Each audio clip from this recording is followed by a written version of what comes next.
Hello hi नमस्ते आदाब। स्वागत करता हूं मैं अपने यूट्यूब चैनल जेडीएस एजुकेटर पर। आज हम लोग स्टार्ट करेंगे सीटेट की क्लासेस।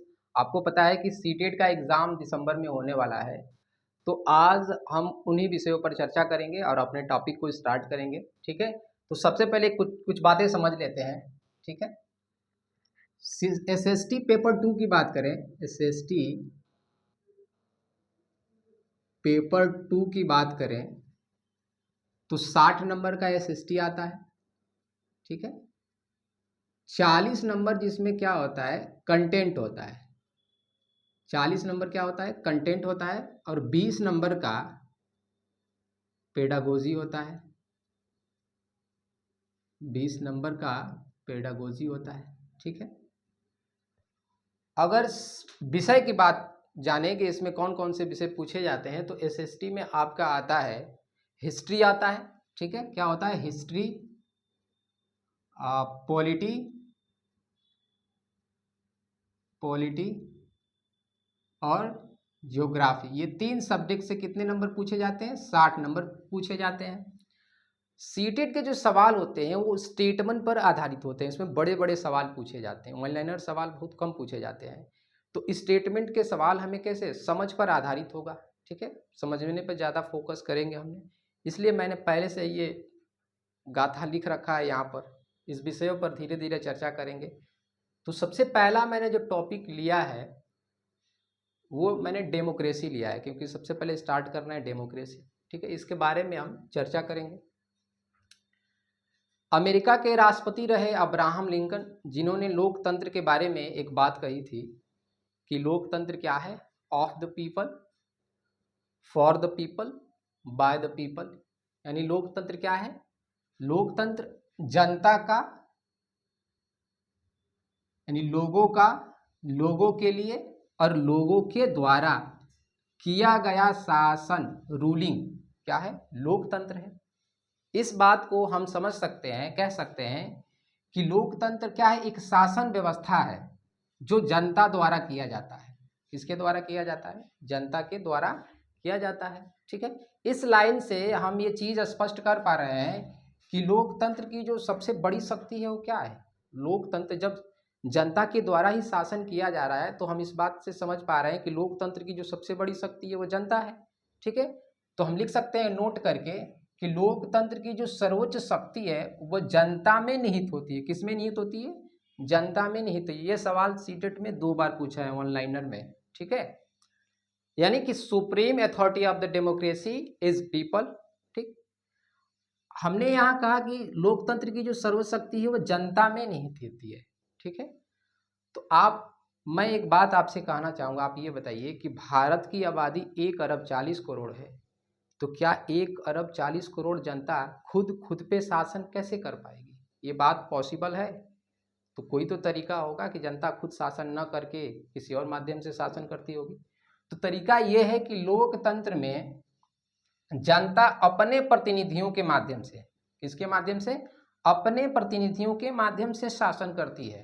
ठीक है, अब ये प्रतिनिधि होते कौन है, ठीक है, समझ सकते हैं। यहाँ पे हम लोग क्या है, पीपल, हम लोगों ने क्या किया, अपने रिप्रेजेंटेटिव को इलेक्ट किया, इलेक्ट किया, और यही प्रतिनिधि क्या करते हैं, सरकार बनाते हैं।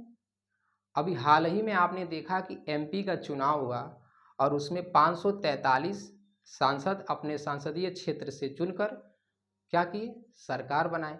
ठीक है, तो ये किसके द्वारा चुने जा रहे हैं, जनता के द्वारा चुने जा रहे हैं। इसीलिए तो ये बात कही जा रही है कि लोकतंत्र की जो सर्वोच्च शक्ति है वो किस में है, जनता में है। ठीक है, इस बात को ऐसे फिर समझते हैं, दोबारा ये समझते हैं, स्टेटमेंट वाले क्वेश्चन ये समझते हैं जो नोट में मैंने करके लिखा है कि अप्रत्यक्ष लोकतंत्र क्या होता है। अप्रत्यक्ष लोकतंत्र क्या होता है, अप्रत्यक्ष लोकतंत्र वो होता है जब जनता खुद शासन न करके अपने प्रतिनिधियों के माध्यम से शासन करे, तो उसे हम बोलते हैं इनडायरेक्ट डेमोक्रेसी। यानी कि जब जनता अपने चुने हुए प्रतिनिधि, हमने जिनको चुना, ठीक है, उनके माध्यम से अगर शासन करती है तो उसे कहते हैं अप्रत्यक्ष लोकतंत्र। ठीक, नेक्स्ट दूसरी बात समझते हैं। लोकतांत्रिक सरकार के कुछ हम समझेंगे लोकतांत्रिक सरकार क्या होता है, यानी कि डेमोक्रेटिक गवर्नमेंट। ठीक है, डेमोक्रेटिक गवर्नमेंट क्या होता है? जब जनता द्वारा चुने हुए प्रतिनिधि सरकार बनाते हैं, हमने जिन्हें चुनकर भेजा और वो लोगों ने क्या किया, सरकार बनाया। ठीक है, उन लोगों ने क्या किया, सरकार बनाया। तो ऐसी सरकार को लोकतांत्रिक सरकार कहा जाता है, ऐसी सरकार को लोकतांत्रिक सरकार कहा जाता है। अब एक बात बताइए कि हमने जिन्हें चुनकर भेजा, सरकार बनाया, उन लोगों ने मिलकर क्या बनाया, सरकार बनाया। तो अब एक बात बताइए कि वो किसके लिए काम करेंगे? भाई काम तो जनता के लिए करेंगे ना। तो हम कह सकते हैं कि यह सरकार जनता के प्रति जवाबदेह होती है। ठीक है, किसके प्रति? जनता के प्रति जवाबदेह होती है। अब इसका प्रोसेस क्या है, जिससे कि हम समझ सके कि हम क्या करते हैं, हम वोटिंग करते हैं। ठीक है, वोट करके हम इलेक्ट करते हैं, इलेक्शन होता है, और जो चुनी हुई सरकार होती है वो किसके लिए काम करती है, जनता के लिए काम होती है। इस बात को आगे बढ़ाते हुए हम समझेंगे कि लोकतांत्रिक सरकार के तत्व, कुछ जो हमारा डेमोक्रेटिक गवर्नमेंट है इसके कुछ तत्व भी होंगे। ठीक है, उन्हीं विषयों पर चर्चा करेंगे और क्या तरीका है जिससे हम लोकतंत्र में जनता अपनी पार्टिसिपेशन करे। जनता दो तरीके से लोकतंत्र में पार्टिसिपेशन निभाती है, एक प्रत्यक्ष भागीदारी और एक अप्रत्यक्ष भागीदारी। ठीक है, एक एक करके दोनों पर चर्चा करते हैं। प्रत्यक्ष भागीदारी क्या होती है, यानी डायरेक्ट पार्टिसिपेशन। जब जनता वोट देकर चुनाव में अपनी प्रत्यक्ष भागीदारी निभाती है तो उसे हम कहते हैं प्रत्यक्ष भागीदारी। यानी जब हम वोट देने जाते हैं तो हम डायरेक्ट क्या करते हैं, अपने प्रतिनिधि चुनते हैं, डायरेक्ट हम प्रतिनिधि चुनते हैं। तो 5 साल में ये जो प्रक्रिया है, ये 5 साल में स्टार्ट हो, यानी हर 5 साल बाद। डेमोक्रेटिक गवर्नमेंट की खूबसूरती ये है कि हर 5 साल बाद क्या होता है, चुनाव होता है। तो हर 5 साल पर हम क्या करते हैं, चुनते हैं। एज होनी चाहिए 18 एबव, यानी 18 वर्ष से ऊपर का जो भी व्यक्ति है, वोटिंग इलेक्शन कार्ड में उसका नाम है तो वो वोट कर सकता है। तो हम 5 साल पर क्या करते हैं, चुनते हैं, अपने प्रतिनिधि को चुनते हैं।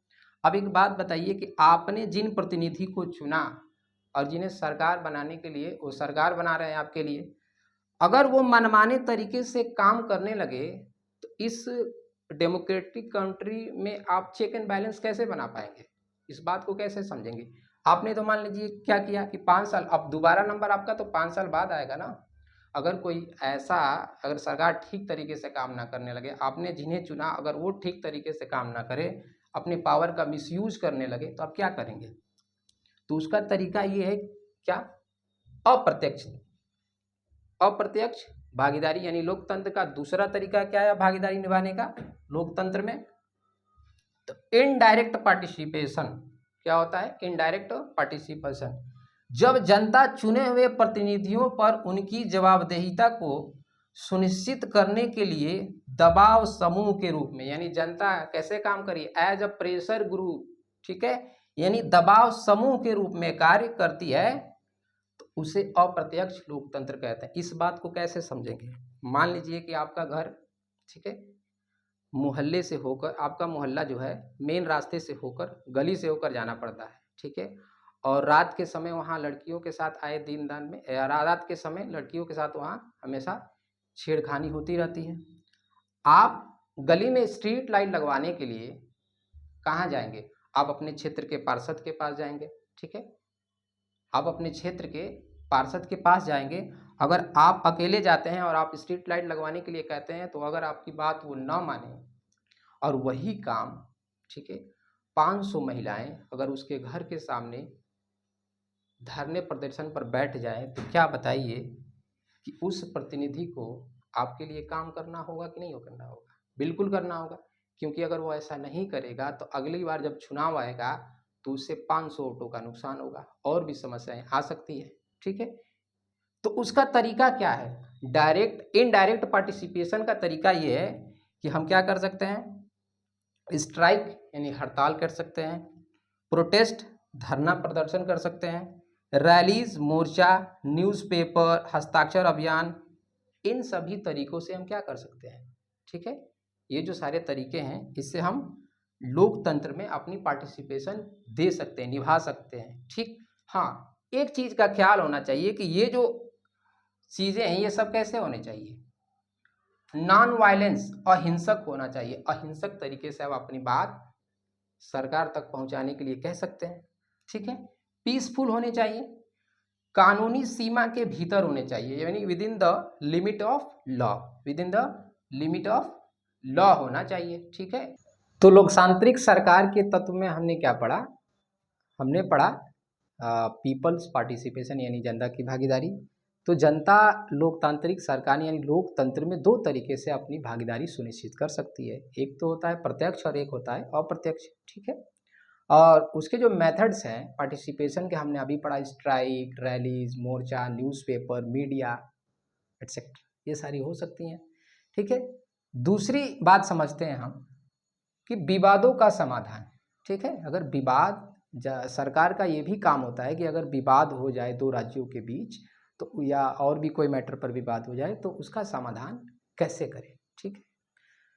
तो एक तरीका है कि लॉ एंड ऑर्डर मेंटेन करके, आपने देखा होगा कि कभी भी हमारे यहाँ, हमारे देश में कभी भी कोई फेस्टिवल होता है तो सरकार, जैसे कि मान लीजिए मुहर्रम, ईद, दिवाली और भी सारे जो फेस्टिवल हैं, तो सरकार क्या करती है? पुलिस व्यवस्था करती है ताकि लॉ ऑर्डर मेंटेन रहे, किसी तरह का अहिंसक काम ना हो, ठीक है। नदियाँ भी कभी कभी विवाद का कारण बन जाती हैं। जैसे आपके एग्जाम्पल में, आपके बुक में एक एग्जाम्पल दे रखा है, कावेरी नदी, ठीक है। कावेरी नदी, कावेरी नदी पर दो राज्यों का बांध बना हुआ है, ठीक है। कर्नाटक का जो बांध है वो कृष्ण सागर बांध है, ठीक, और तमिलनाडु का जो बांध है वो मेट्यूर बांध है। तो ये भी एक विवाद का कारण है, नदियाँ भी क्या है? विवाद के कारण है, क्योंकि समस्या ये होती है कि आए दिन बाढ़ की समस्या होती रहती है। दोनों राज्यों में क्या होता है, एक राज्य अगर पानी छोड़ता है तो दूसरे राज्य को पानी की कमी होने लगती है। तो नदियाँ भी क्या हो रही है? विवाद का कारण होती है। तो सरकार का ये काम होता है कि दोनों राज्यों को बुलाकर बातचीत से समाधान करें, ठीक है। समाधान कैसा होना चाहिए? समाधान शांतिपूर्वक होना चाहिए, ठीक है, अहिंसक होना चाहिए और कानूनी सीमा के भीतर होना चाहिए।